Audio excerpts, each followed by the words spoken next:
చెప్పినంత ప్రేమ. Episode 123 savage పవిత్ర. మీరా చైర్లో కూర్చోగానే నీ చెయ్యి ఎలా ఉంది అని డైరెక్టర్ వేణుగోపాల్ అడిగాడు. మీ కన్సర్న్ కి చాలా థ్యాంక్స్, ఇప్పుడు బాగున్నాను, చెయ్యి ఆల్మోస్ట్ బాగయింది అంటూ తన ఎడమ చేతిని పైకి లేపి చూపిస్తూ చెప్పింది మీరా. ఆల్మోస్ట్ బాగా అయిందంటే పూర్తిగా బాగా కాలేదని అర్థం. ఇలాంటి ఫ్రాక్చర్ హీల్ అవ్వడానికి కనీసం 2-3 నెలలు పడుతుంది. నీకీ దెబ్బ తగిలి కొన్ని రోజులే అవుతుంది కదా, పర్లేదు, రెస్ట్ తీసుకో, ఫుల్ గా రీకవర్ అయ్యాకే షూట్ కి ప్రొసీడ్ అవుదాం అని వేణుగోపాల్ చెప్పాడు. లేదు డైరెక్టర్, నేనిప్పుడు బాగున్నాను, ఐఎమ్ ఫైన్, నేను షూట్ కి రెడీగా ఉన్నాను అని మీరా ఇమ్మీడియట్ గా వివరించింది. నిజం చెప్పాలంటే మీరా వైర్ వర్క్ ఉన్న సీన్లో కావాలనే తన చేతిని ట్విస్ట్ చేసుకుని ఫ్రాక్చర్ అయినట్టుగా నటించింది. తనకు ఫ్రాక్చర్ సెట్లో జరిగింది కాబట్టి ఎక్కువ డబ్బులు తీసుకోవచ్చని ప్లాన్ చేసింది. వేణుగోపాల్ ఎంత కష్టపడ్డా తనలాంటి యాక్టర్ ఎక్కడా దొరకదు, తనను ఎప్పుడూ రీప్లేస్ చేయలేడు అన్న ఆలోచనతో ఎక్కువ డబ్బులు అడగాలని డిసైడ్ అయింది. సేమ్ ఇలా డబ్బుల కోసం కావాలనే గాయాలు చేపించుకునే మీరా లాంటి యాక్టర్స్ ను వేణుగోపాల్ చాలా మందిని చూశాడు. అయినా ఇన్వెస్టర్ కోరిక మేరకు తన డిమాండ్స్ కి ఓకే చెప్పి ఆమె ఆరోగ్యంగా అయ్యే వరకు తన కోసం వెయిట్ చేస్తానని డైరెక్టర్ వేణుగోపాల్ చెప్పాడు. సో మరీ ఎక్కువ రోజులు షూట్ ను ఆపలేక మీరా వచ్చే వరకు ఆమె ప్లేస్ లో పవిత్రను హైర్ చేసుకున్నాడు. అయినా సోషల్ మీడియాలో పవిత్ర మీరా పాత్రను రీప్లేస్ చేయాలని చూస్తోంది అనే రూమర్స్ స్ప్రెడ్ అవుతాయని డైరెక్టర్ ఎక్స్పెక్ట్ చేయలేదు. సోషల్ మీడియాలో వచ్చిన న్యూస్ ను మీరా నమ్మి ఇమీడియట్ గా సెట్ కి రావడంలో ఆశ్చర్యం లేదు. కొంచెం కూడా పేరు ప్రతిష్టలు లేని ఒక స్టంట్ ఉమెన్ కి ఎక్కడ తన పాత్రను ఇస్తారేమో అని భయంతో మీరా వెంటనే సెట్ కి రిటర్న్ అయ్యింది. నువ్వు ఇంకొంత రెస్ట్ తీసుకో, మేమింకొన్ని రోజుల వరకు షూట్ ను ఆల్రెడీ ప్లాన్ చేశాము, అది పూర్తి కాగానే నిన్ను పిలుస్తాము అని డైరెక్టర్ చెప్పేశాడు. డైరెక్టర్ అతను కాబట్టి అతను చెప్పినట్టే జరగాలి. వేణుగోపాల్ కి మీరా అవసరం వచ్చినప్పుడే ఆమె రావాలి, అవసరం లేనప్పుడు రానవసరం లేదు. అంతేకాని మీరా తనకు నచ్చినప్పుడు వచ్చి షూట్ చేద్దామని అడిగితే ఆమె చెప్పినట్టు వినడానికి వేణుగోపాల్ ఏమైనా అసిస్టెంటా? అతనికిప్పుడు మీరా అవసరం లేదు కాబట్టి ఆమె వెళ్లిపోవడం మంచిదని అర్థం. వేణుగోపాల్ డైరెక్ట్ గా ఇలా చెప్పేసరికి డైరెక్టర్ అంటూ ఏదో చెప్పబోయింది. కాని వేణుగోపాల్ మీరాను పట్టించుకోకుండా ఎడిటర్ వైపుకి తిరిగి అతని డిస్కషన్ ను కంటిన్యూ చేశాడు. డైరెక్టర్ యాటిట్యూడ్ కి మీరా పొగరు ఒక్కసారిగా దిగిపోయింది. తనను అసలు పట్టించుకోకపోవడం మీరా తట్టుకోలేకపోయింది. తను కేవలం ఒక పక్కన మౌనంగా కూర్చుని డైరెక్టర్ ఎడిటర్ డిస్కషన్ వినడం తప్ప ఏమీ చేయలేకపోయింది. ఇలా ఎలాంటి అటెన్షన్ లేకుండా మిగిలిపోయినందుకు మీరా చాలా అనీజీగా ఫీల్ అవుతుంది. పవిత్ర తనకన్నా చాలా బెటర్గా పర్ఫార్మ్ చేస్తుందన్న విషయాన్ని మీరా జీర్ణించుకోలేకపోయింది. మీరా ఎప్పటికీ చేయలేని స్టంట్స్ మాత్రమే కాదు, యాక్టింగ్ లోనూ అవుట్ స్టాండింగ్ పర్ఫార్మెన్స్ ను పవిత్ర ఇస్తుంది. గొప్ప యాక్టర్ అవ్వాలంటే కేవలం హార్డ్ వర్క్ ఉంటేనే సరిపోదు, దానికి తగ్గ టాలెంట్ ఉండాలి. మరి మీరాకి యాక్టింగ్ టాలెంట్ లేదు. తను కేవలం డబ్బుతో ఒక యాక్టింగ్ ఇన్స్టిట్యూషన్ నుండి డిగ్రీని సంపాదించింది. ఇక తనకున్న కనెక్షన్స్ తో యాక్టింగ్ డిగ్రీతో ఎంటర్టైన్మెంట్ ఇండస్ట్రీలోకి అడుగుపెట్టింది. ఈవెన్ తను ఫేమస్ అవ్వడానికి కారణం కూడా ఆమె హార్డ్ వర్క్ కాదు, ఆమెకి ఉన్న సీక్రెట్ కనెక్షన్సే. ఇలాంటి రిసోర్సెస్ లేకపోయి ఉంటే మీరా ఎప్పటికీ పవిత్రను బీట్ చేయగలిగేదే కాదు. ఇక అన్నిటికన్నా ముఖ్యంగా పవిత్ర యాక్షన్ సీన్స్ తో పాటు డ్రామాటిక్ సీన్స్ లో కూడా తన అవుట్ స్టాండింగ్ పర్ఫార్మెన్స్ తో ఇరగదీస్తుంది. అందంలో కూడా మీరా కన్నా 10 రెట్లు బ్యూటిఫుల్ గా ఉంటుంది. ఈ మొమెంట్ లో పవిత్రకి ఉన్న హైప్ కి ఎక్కడ ఆమె పాత్రను పవిత్రతో రీప్లేస్ చేస్తారేమో అన్న భయం మీరాలో నిమిషానికి పెరుగుతుంది. ఇక డైరెక్టర్ చూపిస్తున్న ఇగ్నోరెన్స్ కి సోషల్ మీడియాలో వచ్చిందే నిజమవుతుందని కంగారు పడుతూ ఏం చెయ్యాలి, ఇప్పుడేం చెయ్యాలి? ఒకవేళ డైరెక్టర్ నన్ను వద్దని చెప్తే ఇక ఈ ఇండస్ట్రీలో తలెత్తుకుని ఎలా తిరుగుతాను అనుకుంటూ దిగులు పడుతుంది. ఇంజురీస్ అయిన యాక్టర్స్ ను రీప్లేస్ చేయడం ఎంటర్టైన్మెంట్ ఇండస్ట్రీలో చాలా నార్మల్ విషయం. తన విషయంలో కూడా అలా జరగకూడదని మెయిన్ గా తన హీరోయిన్ పాత్రను స్టంటుమెన్ అయిన మధుశ్రీకి దక్కనివ్వకూడదని డిసైడ్ అయ్యి తన పాత్రను కాపాడుకునేందుకు ఏదో ఒకటి చెయ్యాలని నిర్ణయించుకుంది. వెంటనే తన అసిస్టెంట్ అక్షరాతో కలిసి డైరెక్టర్ స్టూడియో నుండి బయటికి వచ్చేసింది. తన మనసు లోతుల్లో నుండి పుడుతున్న తరిగిపోని కోపాన్ని, ద్వేషాన్ని ఎక్కడ ఎవరి మీద చూపించాలో మీరాకి తెలియడం లేదు. తనకిదంతా ఆ స్టంట్ ఉమెన్ వల్లే వచ్చింది అన్న అనుమానం బలమైంది. మధుశ్రీ, నా పాత్రనే కొట్టేయాలని చూస్తున్నావా? నీకు నేనేంటో చూపిస్తాను అంటూ మీరా మనసులో కోపంగా అనుకుంది. మ్యామ్, అక్కడ నడుస్తుంది మధుశ్రీ కదా అని అక్షర చెప్పగానే ఇద్దరూ అటువైపుగా నడిచారు. మీరా పవిత్రను చూడగానే మనసులో తిట్టుకుంటూ కోపంగా తన దగ్గరికి వెళ్లి గట్టిగా చెంప మీద కొట్టింది. పవిత్ర అప్పుడే తాతయ్య ఇంటి నుండి మళ్లీ షూట్కి వచ్చింది.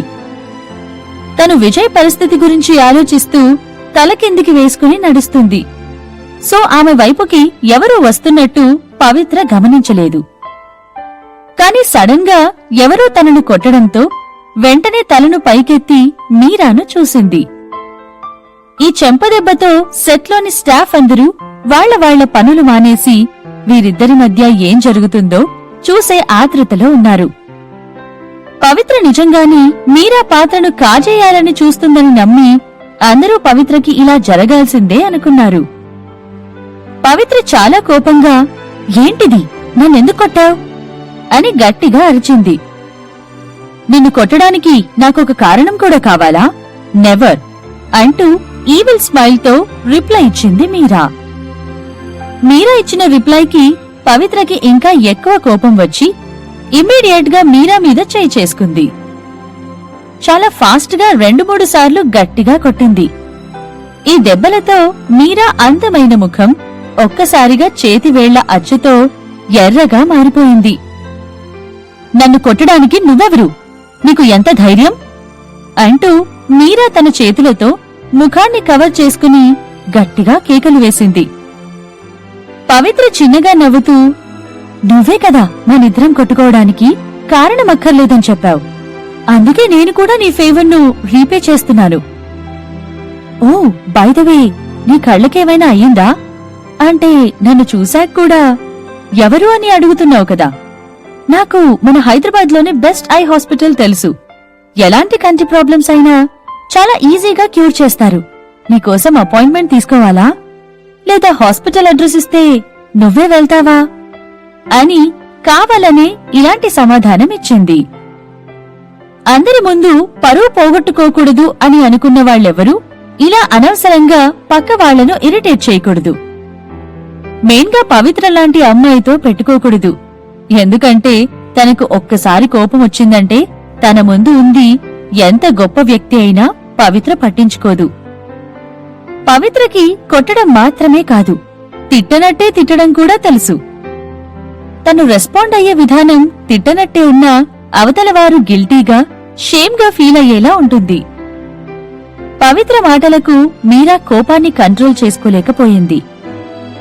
పవిత్ర తనను కొట్టడమే కాదు, కళ్ళు కనిపించడం లేదా అని ఇండైరెక్ట్ గా తిట్టింది కూడా.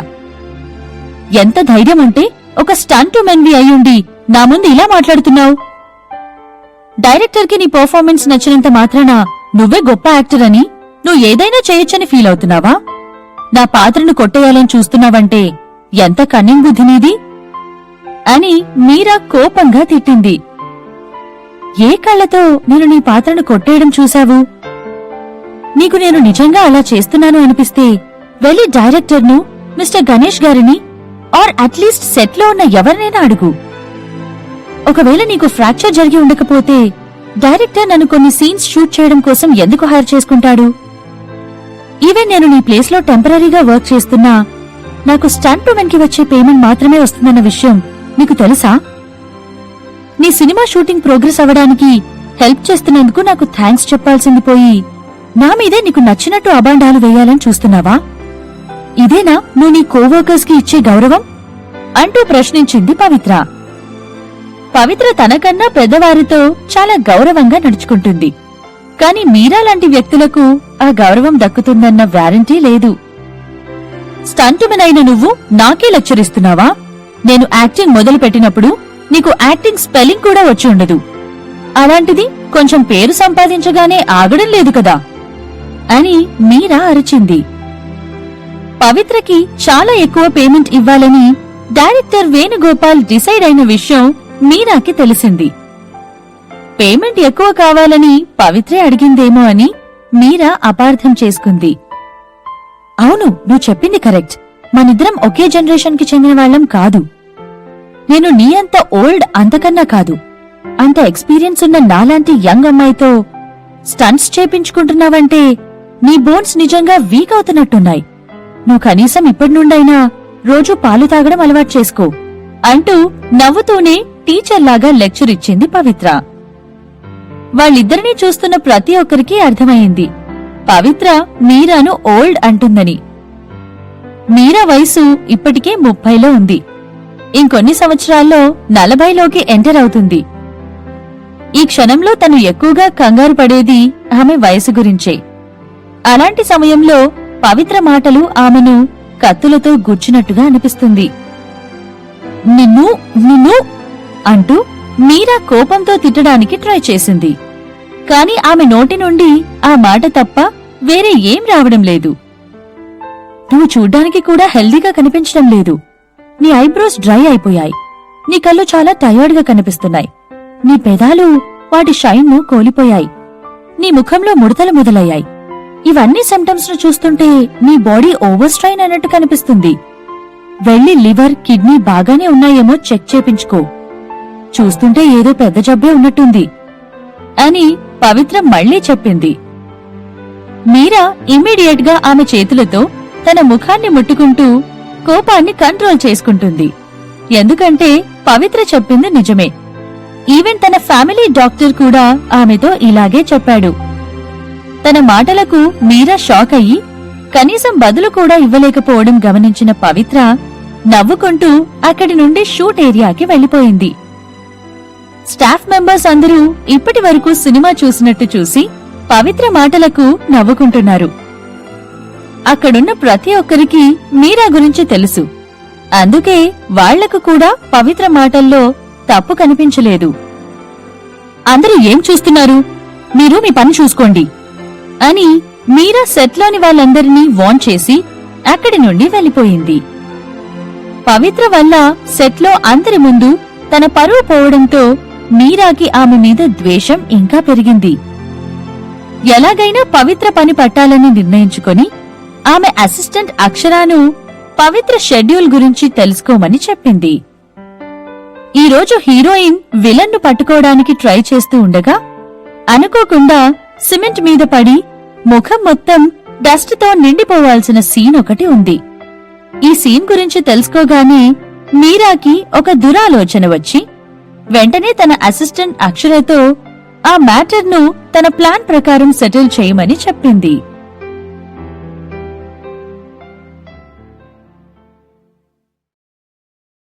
ఉప్పినంత Prema episode 124 chemical poison. Lunch break తర్వాత హీరో సెట్ లో మళ్లీ షూటింగ్ మొదలైంది. పవిత్ర కిరణ్ తో మెయిన్ లీడ్ పోషిస్తున్న ఇంకో యాక్టర్ తో కలిసి కొన్ని సీన్స్ ను షూట్ చేసింది. ఇక ఫైనల్ గా డిన్నర్ టైం అయ్యేసరికి ఒక సీన్ మాత్రమే మిగిలిపోయింది. ఈ సీన్ లో విలన్ ను పట్టుకోవడం కోసం హీరోయిన్ వర్షంలో ఒక కన్స్ట్రక్షన్ సైట్ దగ్గర పరిగెడుతూ ఉంటుంది. హీరోయిన్ కి సిమెంట్ తో నిండిపోయిన బ్యాగ్ తో దెబ్బ తగలడం వల్ల ఆమె ముఖం మొత్తం పౌడర్ తో డస్ట్ తో నిండిపోయింది. వర్షంలో నానిపోతున్న సిమెంట్ పౌడర్ తో ముఖం నిండిపోయినా ఆమె విలన్ను పట్టుకోవడం కోసం ఎంత రిస్క్ కైనా తెగిస్తుంది. ఈ సీన్ వల్ల హీరోయిన్ కి ఉన్న స్ట్రెంగ్త్ ను, కసిని ఆడియన్స్ ఫీల్ అయ్యేలా చెయ్యాలన్నదే ప్లాన్. ఇటువంటి సీన్స్ ను ఒక పర్టిక్యులర్ పాత్రను బలపరచడం కోసం ఆ పాత్ర ఆడియన్స్ మనసులో నిలిచిపోవాలన్న ఉద్దేశంతో డిజైన్ చేశారు. కానీ అదే అదునుగా తీసుకుని ప్రాప్ మాస్టర్ రవికుమార్ పవిత్రకి కీడు తలపెట్టడానికి సిద్ధమయ్యాడు. అతను సిమెంట్ పౌడర్లో ఏదో కలిపి పవిత్ర ముఖం చెడిపోవాలని ఇలా చేశాడు. మీరా రివెంజ్ కోసం తన అసిస్టెంట్ అక్షర ఆర్సెనిక్ ట్రయాక్సైడ్ అనే కెమికల్ ను రవికుమార్ కి సీక్రెట్ గా ఇచ్చి దాన్ని పవిత్ర షూట్ కి ఉపయోగించనున్న సిమెంట్ పౌడర్లో కలపమని చెప్పింది. ఈ ఆర్సెనిక్ ట్రయాక్సైడ్ అనే కెమికల్ నీటితో చాలా హై రియాక్షన్ ను చూపిస్తుంది. ఈ మిక్చర్ చర్మానికి తాకితే చర్మం ఆ హజార్డస్ కెమికల్ వల్ల డ్యామేజ్ అవుతుంది. సో షూట్ జరిగేప్పుడు పవిత్రకి ఏదైనా జరిగితే రవికుమార్ డైరెక్ట్ గా సిమెంట్ ను సెట్ కి తెచ్చిన వారిని బ్లేమ్ చేయాలని డిసైడ్ అయ్యి ముందు జాగ్రత్తలన్నీ తీసుకుని మరీ ప్లాన్ లోకి అడుగుపెట్టాడు. వాళ్ల ప్లాన్ సక్సెస్ అయిన మరుక్షణమే అతనికి 50,000 రూపాయలు ఇస్తానని అసిస్టెంట్ అక్షర చెప్పింది. రవికుమార్ ఈ పని చేయడానికి ఒప్పుకున్నది కూడా డబ్బు కోసమే. అతను చేస్తున్నది తప్పు అని తెలిసినా అతనికి వేరే దారి కనిపించలేదు. రవికుమార్ కొడుకు హాస్పిటల్ పాలయ్యాడు. అతని హాస్పిటల్ బిల్స్ కి కట్టేంత డబ్బు కూడా రవికుమార్ దగ్గర లేకపోవడంతో ఈ తప్పుడు పని చేయడానికి ఒప్పుకున్నాడు. షూట్ మొదలై డైరెక్టర్ యాక్షన్ అని చెప్పగానే పవిత్ర తన డార్క్ పోలీస్ యూనిఫామ్ లో కన్స్ట్రక్షన్ సైట్ దగ్గర పరిగెడుతూ ఉంది. అదే సమయంలో పడుతున్న వర్షం వల్ల ఆమె కురులు యూనిఫామ్ మొత్తం తడిసిపోయాయి. అయినా తను విలన్ ను పట్టుకోవడం కోసం ప్రయత్నిస్తుంది. ఈ పోలీస్ నుండి తప్పించుకోవడం కోసం విలన్ 2 బిల్డింగ్స్ మధ్యన సిమెంట్ పౌడర్ తో ఒక ట్రాప్ సెట్ చేశాడు. సో పవిత్ర పరిగెడుతూ ఒక చోటకి రాగానే ఆ సిమెంట్ మొత్తం తన మీద పడాలి. దీనికోసం షూటింగ్ ఏరియాలో అంతా రెడీ చేసి మరీ పెట్టారు. పవిత్ర ఆ చోటుకి పరిగెత్తుకుంటూ రాగానే వాళ్లు ప్రిపేర్ చేసిన ఒక మెకానిజం మీద అడుగు వేయాలి. అలా వేయడంతో ఆటోమేటిక్ గా సిమెంట్ వచ్చి తన తల మీద ముఖం మీద పడుతుంది. అయినా అదేమీ పట్టించుకోకుండా విలన్ కోసం వెతకాలి. ఇది సీన్. బట్ పవిత్ర పరిగెత్తుకుంటూ వచ్చి విలన్ ఆమె కోసం ప్రిపేర్ చేసి పెట్టిన మెకానిజం మీద కాలు వేశాక కూడా తన మీద సిమెంట్ పడలేదు. పవిత్ర మళ్లీ ట్రై చేసింది ఆ సిమెంట్ తన మీద పడాలని. కాని ఆ సిమెంట్ మాత్రం బిల్డింగ్ పైన అలాగే ఉంది. పవిత్ర ఎటూ కదలకుండా నెక్స్ట్ సీన్ చేయకుండా ఉండడం గమనించిన వేణుగోపాల్ వెంటనే అతని మైక్ తీసుకుని, మధుశ్రీ ఏమైంది? నువ్వు ఎందుకు కదలడం లేదు అని అడిగాడు. మనం యూజ్ చేసిన ట్రిక్ వర్కౌట్ అవడం లేదు, సిమెంట్ పడడం లేదు అంటూ వాళ్లు సిమెంట్ పడడాన్ని ట్రిగర్ చేసేందుకు యూజ్ చేసిన ట్రిక్ ను ట్రై చేస్తూ చెప్పింది. ఏంటి? అవునా? రవి వెళ్లి ప్రాబ్లం ఏంటో చెక్ చేయి అంటూ డైరెక్టర్ వేణుగోపాల్ ఆర్డర్ చేయగానే ప్రాప్ మాస్టర్ రవికుమార్ సీన్ ఏరియాకి వెళ్లాడు. యాక్చువల్ గా ఇలా జరుగుతుందని ఎక్స్పెక్ట్ చేయలేదు. అతనికి ఏదైనా జరుగుతుందేమో అని భయంతో ప్రాపర్టీ అంతా కరెక్ట్ గా ఉందా అని చెక్ చేయడానికి వచ్చాడు. ఇంత క్రూషియల్ టైంలో వాళ్లు అనుకున్నది జరగనందుకు రవికుమార్ చాలా టెన్షన్ పడ్డాడు. రవి చెక్ చేయడానికి వెళ్లినప్పుడు కూడా వర్షం పడుతూనే ఉంది. వాళ్లు రెయిన్ ఎఫెక్ట్ ను స్టాప్ చేయలేదు. మధుశ్రీ, నువ్వు దానిమీద కాలు వేసి నొక్కితే పైనుండి సిమెంట్ పడుతుంది అంటూ రవికుమార్ పవిత్ర కాళ్ల ముందు ఉన్న మెకానిజం ను చూపిస్తూ చెప్పాడు. హా, బట్ వర్క్ చేయడం లేదు అని పవిత్ర చెప్పి మళ్లీ ట్రై చేసింది. అయినా ఎలాంటి ఫలితం లేకపోయేసరికి నువ్వు ఒకసారి పక్కకు జరుగు, ఏమైందో నేను చూస్తాను అంటూ పవిత్రను ఆ స్పాట్ నుండి పక్కకు తొలగిస్తాడు. పవిత్ర పక్కకి వెళ్లి నిల్చుంది. రవికుమార్ ఆ స్పాట్ కి వెళ్లి మెకానిజం మీద కాలు వేయగానే వాళ్ళ ట్రిక్ సడన్ గా వర్కౌట్ అయ్యింది. ఎగ్జాక్ట్ గా తనకు పైన అరేంజ్ చేసిన సిమెంట్ బ్యాగ్ ఈ ట్రిక్ తో ఓపెన్ అయ్యి రవికుమార్ ముఖం మొత్తం సిమెంట్ తో నిండిపోయింది. ఈ సీన్ ను చూసిన ప్రతి ఒక్కరూ నవ్వును ఆపుకోలేకపోయారు. పవిత్ర కూడా గట్టిగా నవ్వుతుంది. అందరూ సిమెంట్ పడిన టైమింగ్ ను చూసి నవ్వుతూ ఉంటే రవికుమార్ మాత్రం ఎందుకో భయంతో వణికిపోతున్నాడు. వర్షం పడుతున్నట్టు చూపించడానికి సెట్ వాళ్ళు యూజ్ చేసిన వాటర్ ఆ సిమెంట్ లో కలిపిన ఆర్సెనిక్ ట్రయాక్సైడ్ తో రియాక్ట్ అయ్యి అతని ముఖం మండేలా చేశాయి. అతని బాడీ సడన్ గా మండుతున్నట్టు భరించలేని నొప్పితో నిండిపోయింది. రవికి శ్వాస తీసుకోవడం కూడా చాలా ఇబ్బందిగా ఉంది. ఒక్కసారిగా ఆ అని గట్టిగా అరుస్తూ నేల మీద పడి అతని ముఖాన్ని రబ్ చేస్తూ ఉన్నాడు. సడన్ గా వచ్చిన రవికుమార్ అరుపును విన్నాక అందరూ నవ్వడం ఆపేశారు. అందరికన్నా ముందు పవిత్ర రియాక్ట్ అయ్యి ఏదో జరిగిందని అర్థం చేసుకుంది. పవిత్ర వెంటనే రెయిన్ ఎఫెక్ట్ ను హ్యాండిల్ చేస్తున్న స్టాఫ్ దగ్గరికి పరిగెత్తి అతని చేతిలో నుండి వాటర్ పైప్ ను తీసుకుని రవికుమార్ దగ్గరికి వచ్చి అతని ముఖాన్ని నీటితో స్ప్రే చేసింది. అనుకోకుండా ఏదో యాక్సిడెంట్ జరిగిందని ఫైనల్ గా రియలైజ్ అయిన డైరెక్టర్ వేణుగోపాల్ ఇమ్మీడియట్ గా స్టేజ్ మీదికి రవికుమార్ పరిస్థితిని చెక్ చేయడానికి వెళ్లాడు. పవిత్ర చాలా తొందరగా అతని ముఖం మీద పడిన సిమెంట్ మొత్తాన్ని నీటితో శుభ్రం చేసింది. అప్పటికే ఆ కెమికల్ వల్ల రవికుమార్ ముఖం మొత్తం బర్న్ అయ్యి రక్తంతో నిండిపోయింది. ఆ కెమికల్ నుండి వచ్చిన పాయిజనస్ గ్యాస్ ను పీల్చుకోవడం వల్ల అతని పెదాలు ఎర్రగా మారి అతని నోటి నుండి తెల్లని పొగ వస్తుంది. ఏమైంది? అసలిక్కడ ఏం జరుగుతోంది? అంటూ వేణుగోపాల్ ఇదంతా చూసి ఆశ్చర్యపడుతూ అడిగాడు. రవికుమార్ చూపిస్తున్న సిమ్టమ్స్ ను అనలైజ్ చేసిన పవిత్ర వెంటనే డైరెక్టర్ వైపుకి తిరిగి, నాకు తెలిసి ఇదేదో కెమికల్ అటాక్ లా అనిపిస్తుంది, ఫాస్ట్ గా అంబులెన్స్ కి కాల్ చేయండి అని కంగారుగా చెప్పింది. అంబులెన్స్ కి కాల్ చేయి అంటూ వేణుగోపాల్ స్టేజ్ మేనేజర్ గణేష్ కి ఆర్డర్ చేశాడు. డైరెక్టర్ వెంటనే పరిస్థితిని అదుపులోకి తీసుకుని అతని స్టాఫ్ మెంబర్స్ కి సిమెంట్ ను ప్రాపర్టీ మొత్తాన్ని చెక్ చేయమని ఆర్డర్ చేశాడు. సెట్లో జరిగిన విషయాన్ని తెలుసుకున్న కిరణ్ వెంటనే డ్రెస్సింగ్ రూమ్ నుండి షూటింగ్ ఏరియాకి పరిగెత్తుకుంటూ వచ్చి, మధుశ్రీ నువ్వు ఓకేనా? నీకేం కాలేదు కదా అని అడిగాడు.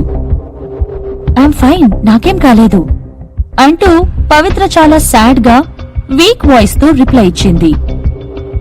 అసలు ఆ సిమెంట్ గనక తన మీద పడి ఉంటే ఈ పాటికి తను రవికుమార్ ప్లేస్ లో కింద పడి ప్రాణాలతో కొట్టుకుంటూ ఉండేది. పవిత్రకి ఈ ఆలోచనకి చాలా భయం వేసింది. ఇదంతా తనకు కీడు చెయ్యాలని రవికుమార్ చేసినట్టు పవిత్రకి తెలియదు. కాని తనకు జరగాల్సింది అతనికి జరిగిందని పవిత్ర కొంచెం బాధగా ఫీల్ అయ్యింది. ఎవరు తీసిన గోతిలో వాళ్లే పడడం అంటే ఇదేనేమో. అదే టైంలో ఈ స్ట్రెస్ కి రవికుమార్ బాడీ తట్టుకోలేకపోయింది. వెంటనే అతనికి ఫిట్స్ మొదలయ్యింది. ఇది గమనించిన పవిత్ర వెంటనే, కిరణ్ నా బ్యాగ్ తీసుకురా అని గట్టిగా అరిచింది. కిరణ్ తిరిగి ప్రశ్నించకుండా పరిగెత్తుకుంటూ వెళ్లి డ్రెస్సింగ్ రూమ్ లో ఉన్న తన బ్యాగ్ ను తీసుకుని వచ్చి ఇచ్చాడు. పవిత్ర రవికుమార్ కళ్లు మూసుకుని పోవడం గమనించి ముందు అతన్ని ఒక పక్కకు పడుకోబెట్టి అతని తల మీద ఆమె బ్యాగ్ ను సపోర్ట్ గా పెట్టింది. వెంటనే తన బ్యాగ్ లో నుండి ఆక్యుపంక్చర్ నీడిల్స్ ను తీస్తూ, ఎవరి దగ్గరైనా లైటర్ ఉందా అని గట్టిగా అరిచింది. ఇదిగో మధుశ్రీ అంటూ మిస్టర్ గణేష్ రెస్పాండ్ అయ్యి అతని పాకెట్ నుండి లైటర్ ను తీసి ఇచ్చాడు. పవిత్ర తన ఆక్యుపంక్చర్ నీడిల్స్ ను డిస్ఇన్ఫెక్ట్ చేయడం కోసం లైటర్ తో కాల్చింది. ఇదంతా చూసిన వేణుగోపాల్ ఆశ్చర్యపోతూ, ఏయ్ మధుశ్రీ నువ్వేం చేస్తున్నావు అని భయపడుతూ అడిగాడు. పవిత్ర కనీసం డైరెక్టర్ వైపుకి తిరగకుండా, అతని కండిషన్ చాలా సీరియస్ గా ఉంది, నేనిప్పుడు హెల్ప్ చేయకపోతే అంబులెన్స్ వచ్చేలోపే ఇతను చనిపోతాడు అంటూ ఫాస్ట్ గా జవాబు ఇచ్చింది. అవునా, ఏదో ఒకటి చెయ్యి అయితే అంటూ సిచ్యువేషన్ చేజారిపోకుండా ఉండేందుకు చూస్తున్నాడు వేణుగోపాల్. ఎలాంటి ప్రమాదం జరగకూడదని మనసులో కోరుకుంటూ పవిత్ర మీద నమ్మకంతో అంతా బాగా జరగాలి అనుకుంటున్నాడు. పవిత్ర ఇక వీళ్లతో మాటలు ఆపేసి తన వర్క్ మీద కాన్సంట్రేట్ చేసింది. అతని గుండెను చేతితో ముట్టుకుంటూ 2-3 ఆక్యుపంక్చర్ పాయింట్స్ దగ్గర నీడిల్స్ తో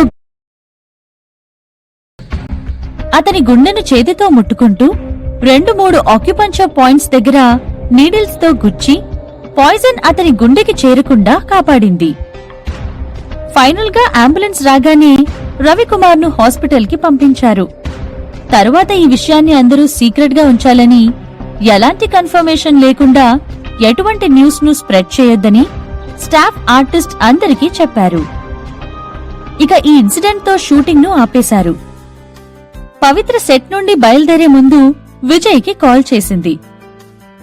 విజయ్ ఖుషీతో పాటు అక్వేరియం దగ్గర ఉన్నారని తెలుసుకుని తను కూడా వాళ్లు ఉన్న చోటికి బయలుదేరింది.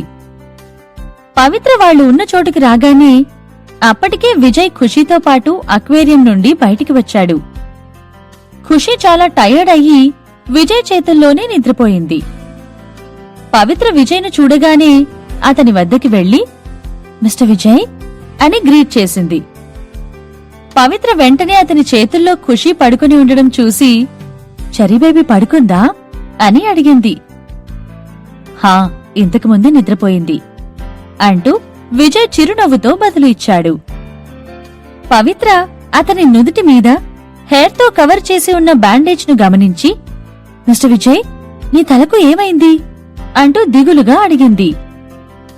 ఓ ఇదా, ఏం లేదు, చిన్న గాయమే అని అతని నుదుటి మీద ఉన్న బ్యాండేజ్ ను ముట్టుకుంటూ చెప్పాడు విజయ్. అసలు ఈ గాయం ఎలా జరిగింది? మీరు పార్క్లోనే ఉన్నారు కదా అంటూ పవిత్ర కన్ఫ్యూజ్డ్ గా అడిగింది. అసలు పార్క్లో విజయ్ కి గాయం ఎలా జరిగి ఉంటుందో పవిత్ర ఇమాజిన్ చేసుకోలేకపోతుంది. విజయ్ మీద ఉన్న ప్రేమతో అతనికి ఏదైనా జరిగిందేమో అన్న దిగులుతో బ్యాండేజ్ ను కనిపించకుండా కవర్ చేస్తున్న అతని హెయిర్ ను పక్కకు జరిపి ఇంజరీ కొంచెం పెద్దదే అని గమనించింది పవిత్ర. ఇది జస్ట్ చిన్న స్క్రాచ్, అనుకోకుండా జరిగింది. కరెక్ట్ టైంకి సురేష్ వచ్చి బ్యాండేజ్ చేశాడు. ఇప్పుడు ఆల్ ఫైన్ అని విజయ్ బదులు ఇచ్చాడు. సురేష్ ఇమ్మీడియట్ గా ముందుకు వచ్చి మిస్ మధుశ్రీ, యాక్చువల్ గా చెర్రీ బేబీని కాపాడుతుండగా బాస్ కి ఒక మెటల్ బోర్డ్ తాకింది. చెర్రీ బాగానే ఉంది, తనకేం కాలేదు, థ్యాంక్ గాడ్. బట్ బాస్ కి కొంచెం ఇంజరీ జరిగింది. నీకు ఇన్ఫార్మ్ చేయాలని నేను అనుకున్నాను, కానీ బాస్ నీ వర్క్ ను డిస్టర్బ్ చేయొద్దని చెప్పాడు అంటూ వివరించాడు. అసలు ఎవరూ అడక్కముందే సురేష్ మాట్లాడి మొత్తం రివీల్ చేసినందుకు విజయ్ అతని వైపుకి కోపంగా చూశాడు. కాని సురేష్ మాత్రం నిస్సహాయంగా నిలబడిపోయాడు. తన బాస్ మధుశ్రీ కోసం ఎంత చేస్తున్నాడో ఆమెకి తెలిస్తేనే బాస్ ఫీలింగ్స్ అర్థమవుతాయని సురేష్ నమ్మి ఇదంతా చెప్పాడు. తన కోసం చాలా చేస్తూ కూడా ఏం చేయనట్టుగా ఉండే బాస్ ప్రేమ ఆమెకి ఎలా తెలుస్తుంది అన్న ఆలోచన రావడం వల్లే సురేష్ మ్యాటర్ మొత్తం రివీల్ చేశాడు. ఓ మై గాడ్, నీ ఇంజరీ చూస్తుంటే చాలా సీరియస్ గా ఉంది. నాకెందుకు చెప్పలేదు ఈ విషయం? ముందు వెళ్లి ఇంజెక్షన్ చేపించుకుందాం, పద హాస్పిటల్కి అంటూ పవిత్ర విజయ్ ను వ్యాన్ వైపుకి లాక్కుంటూ తీసుకెళ్ళింది. ఈ విషయంలో పవిత్ర కంగారు పడ్డం విజయ్కి నచ్చింది. అతని కోసం తను చూపిస్తున్న కేర్ ను చూసి విజయ్ మనసు ఆనందపు అంచుల్లో విహరిస్తుంది. పవిత్ర మొండితనంకి నో చెప్పలేక హాస్పిటల్కి వెళ్లడానికి విజయ్ ఫైనల్ గా ఒప్పుకున్నాడు.